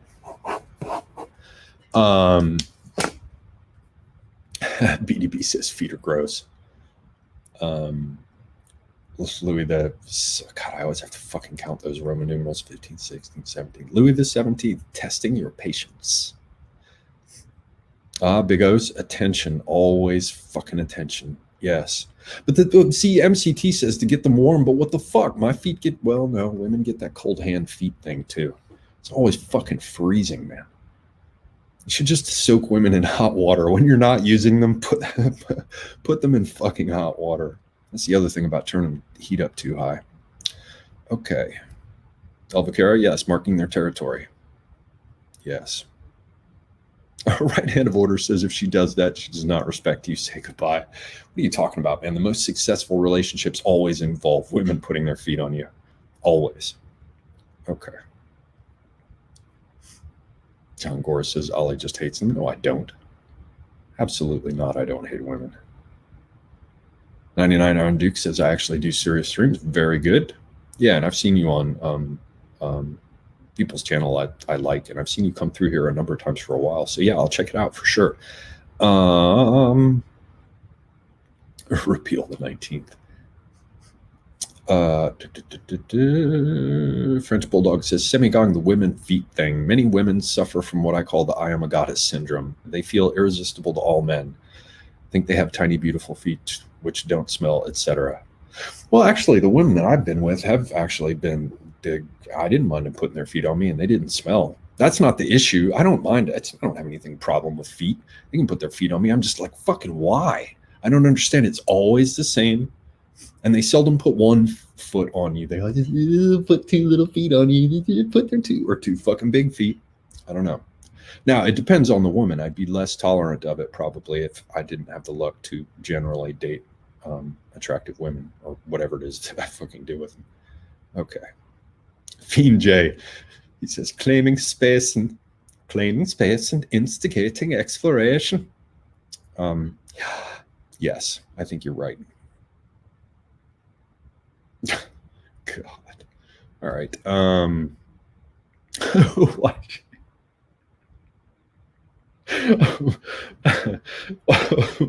Why is she unchained from the sink? Sorry. That's funny. That's funny. I like that. It's always good when you fuckers make me laugh. All right. I'm lost again. I need to scroll down. How much time do we have? Oh shit, it's about to close. No, I'm not a foot fucking fetishist at all. I mean, I'm not against them or whatever. I'm not hiding from them, but to like be all into feet is no, not my thing. Yeah, last question, since we're just seconds away from closing. MCT says, are you opposed to affection in general? Hell no. But my question right there is, how would you imagine that putting your feet on someone is a sign of affection? I mean, I get that it is, but in what universe and why? That's all I'm saying. In what universe and why? Why is it that women see that as a sign of affection? Men don't do that shit. So it's like a one-dimensional. It only goes in one direction. It's whatever. Okay. You know what? It's probably time for me to stop. Yeah, it's time for me to go. Ladies and gentlemen, I love you all. You're wonderful. Thank you for coming in. I appreciate you being here. Hopefully you learned something or at least got some inspiration to explore it yourself as regards the business with martial law. And yeah, thanks all. And until next time, I am Semigok, and yeah, I am out.